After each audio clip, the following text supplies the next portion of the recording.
जय माता रानी दोस्तों, आपके अपने चैनल धर्म साधना में आपका बहुत बहुत स्वागत है। माँ भगवती दुर्गा की कृपा सदैव आप और आपके समस्त परिवार पर बनी रहे।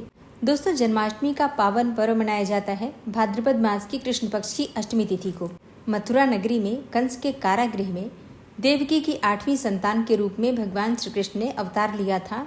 भाद्रपद मास की कृष्ण पक्ष की अष्टमी तिथि को आधी रात में रोहिणी नक्षत्र में, और तभी से भगवान श्री कृष्ण का जन्मोत्सव अष्टमी तिथि को मनाया जाता है और इसे कहा जाता है जन्माष्टमी।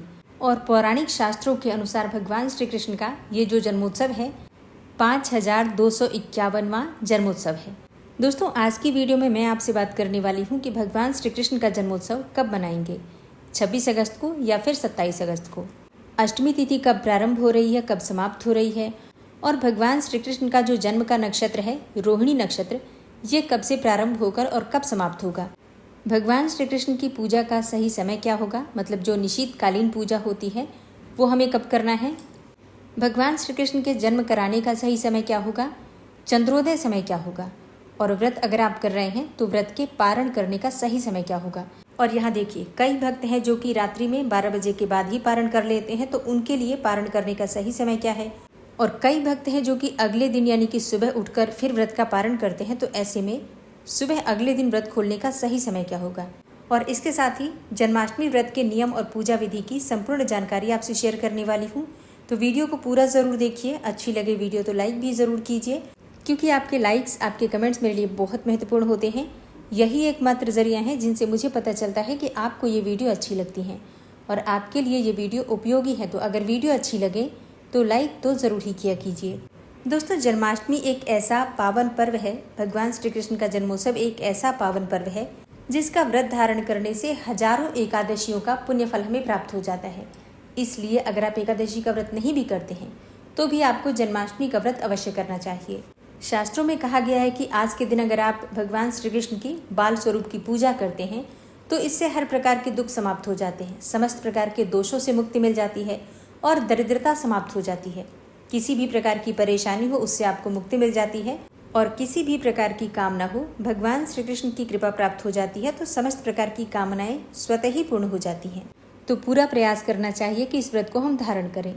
और मान लीजिए कि किसी कारणवश अगर आप व्रत नहीं भी कर पाते हैं तो भी आज के दिन विधि विधान से आपको भगवान श्री कृष्ण के बाल स्वरूप लड्डू गोपाल की पूजा अवश्य करनी चाहिए। तो सबसे पहले जानते हैं कि अष्टमी तिथि कब प्रारंभ हो रही है, कब समाप्त हो रही है, और जन्माष्टमी का व्रत हमें कब धारण करना है। तो देखिए, भाद्रपद मास की कृष्ण पक्ष की अष्टमी तिथि प्रारंभ हो रही है 26 अगस्त को सुबह 3:39 पर, मतलब ब्रह्म मुहूर्त में अष्टमी की तिथि प्रारंभ हो जाएगी, और समाप्त हो रही है 27 अगस्त को सुबह 2:19 पर। तो सूर्योदय कालीन तिथि के अनुसार 26 अगस्त 2024 को जन्माष्टमी का हम व्रत धारण करेंगे, और दिन होगा सोमवार का। ठीक है, तो सोमवार को हम जन्माष्टमी का व्रत धारण कर रहे हैं 26 अगस्त 2024 को। और जन्माष्टमी के व्रत में सबसे महत्वपूर्ण होता है रोहिणी नक्षत्र, क्योंकि इसी नक्षत्र में भगवान श्री कृष्ण का जन्म हुआ था, भगवान श्री कृष्ण ने अवतार लिया था। तो रोहिणी नक्षत्र का प्रारंभ हो रहा है 26 अगस्त को दोपहर में 3:55 पर, और रोहिणी नक्षत्र समाप्त हो रहा है 27 अगस्त 2024 को दोपहर में 1:38 पर।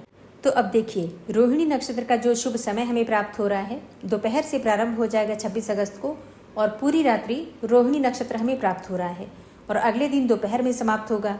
मतलब 27 अगस्त को दोपहर 1:38 पर रोहिणी नक्षत्र समाप्त हो रहा है। तो 26 अगस्त की अर्धरात्रि में रोहिणी नक्षत्र का शुभ समय भी हमें प्राप्त होगा।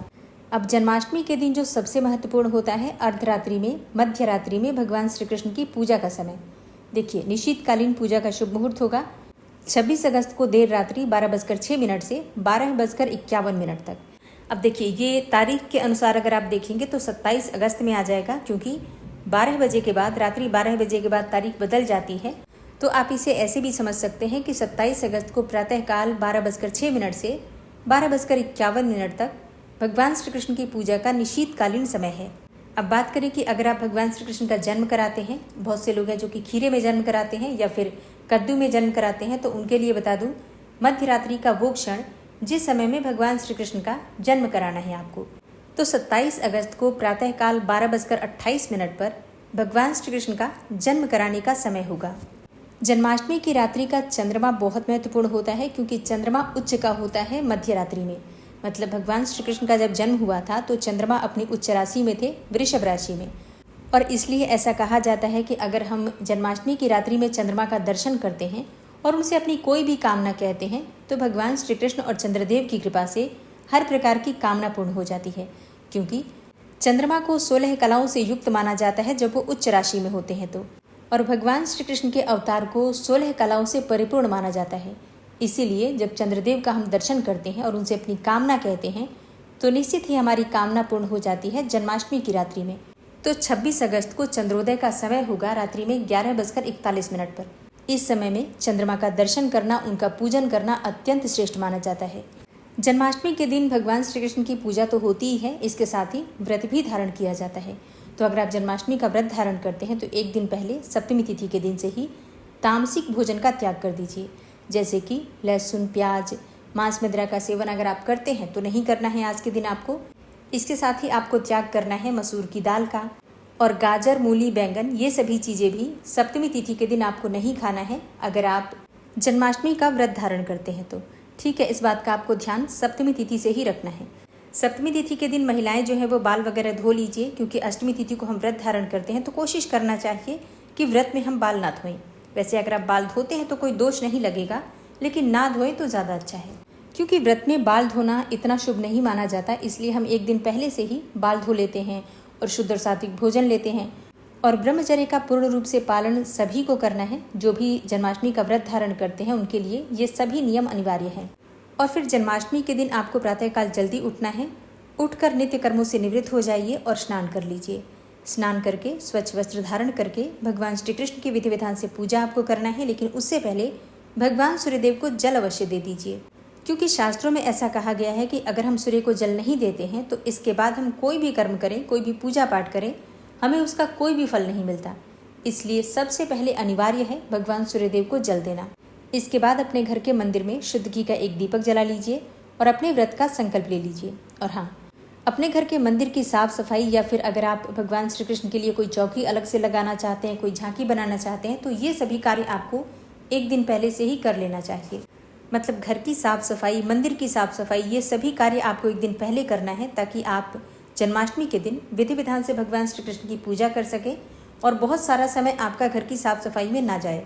और फिर जन्माष्टमी के दिन आपको भगवान श्री कृष्ण के सामने शुद्ध घी का दीपक जलाकर अपने व्रत का संकल्प लेना है, पूजा का संकल्प लेना है, फिर विधि विधान से उनकी पूजा करनी है। अगर आपके पास लड्डू गोपाल का विग्रह है तो आप उनका अभिषेक कर सकते हैं, और मान लीजिए आपके पास लड्डू गोपाल का विग्रह नहीं है तो जो भी स्वरूप आपके पास भगवान श्री कृष्ण का है, भगवान श्री विष्णु का है, उनका आप अभिषेक कर सकते हैं।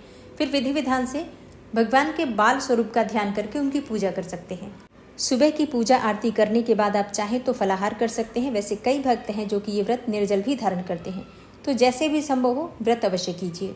पूरे दिन कान्हा के मंत्रों का जप करते रहिए, भगवान श्री कृष्ण के मंत्रों का जप कीजिए, विष्णु सहस्त्रनाम का पाठ कीजिए, गोपाल सहस्त्रनाम का पाठ कीजिए, जो भी आपसे बन पड़े। ओम नमो भगवते वासुदेवाय नमः, इस मंत्र का आप चाहें तो जप कर सकते हैं, या फिर ओम क्लीम कृष्णाय नमः या ओम श्री राधा वल्लभाय नमः, इस प्रकार से किसी भी मंत्र का आप चाहें तो जप कर सकते हैं। या फिर भजन कीर्तन कर सकते हैं, हरे कृष्ण कृष्ण कृष्ण हरे हरे, हरे राम राम राम हरे हरे। इस प्रकार से कान्हा की भक्ति में आपको लगे रहना है। और फिर रात्रि में, अर्धरात्रि में भगवान श्री कृष्ण का जन्मोत्सव मनाएंगे। भगवान श्री कृष्ण का अभिषेक आपको करना है अर्धरात्रि में भी, पंचामृत से या फिर फलों के रस से, जो भी आपके पास उपलब्ध हो। इसके बाद कान्हा को नए वस्त्र धारण करवाइए और यथाशक्ति यथासंभव जो भी सामग्री आपके पास उपलब्ध हो, फल, मिठाइयाँ इत्यादि सभी चीज़ों का भोग लगाकर और विधि विधान से उनकी पूजा करके उनकी आरती कीजिए। ठीक है, तो इस प्रकार से भगवान श्री कृष्ण का जन्मोत्सव मनाते हैं, जन्माष्टमी मनाते हैं, और इसके बाद से आप अपना व्रत खोलते हैं। तो व्रत कब खोलना है आपको, देखिए, कई भक्त होते हैं जो कि अर्धरात्रि में ही अपना व्रत खोल लेते हैं। भगवान श्री कृष्ण का जब जन्म हो जाता है तो उसके बाद ही अपना व्रत खोल लेते हैं। तो ऐसे में जब कान्हा का जन्म हम करवा देते हैं, उसके बाद से विधि विधान से उनकी पूजा करते हैं, उनकी आरती करते हैं, भोग लगाते हैं और फिर क्षमा प्रार्थना करते हैं। अपना व्रत जो हमने किया है, जो भी पूजा पाठ किया है, सब कुछ भगवान को ही अर्पित कर देते हैं, समर्पित कर देते हैं। और फिर इसके बाद से आप चाहें तो अपना व्रत खोल सकते हैं। तो व्रत खोलने के लिए भगवान का चरणामृत, जिससे आपने भगवान का अभिषेक किया है, उसी को सबसे पहले ग्रहण करते हैं और उसी से आप अपना व्रत खोल लेते हैं। इसके बाद आप चाहें तो फल इत्यादि जो भी आपके पास उपलब्ध है, जो भी आपने भगवान को भोग लगाया है, प्रसाद स्वरूप में खा सकते हैं। अच्छा, बहुत से भक्त हैं जो कि उसी समय अनाज भी खा लेते हैं। तो जैसा आपके यहाँ होता है, जिस भी प्रकार से आप लोग व्रत करते हैं हर बार, उसी प्रकार से आप चाहें तो कर सकते हैं। वैसे कई भक्त होते हैं जो कि रोहिणी नक्षत्र के समाप्त होने के बाद ही अपना व्रत खोलते हैं, तो उनके लिए व्रत खोलने का शुभ मुहूर्त रहेगा 27 अगस्त को दोपहर में 1:38 के बाद।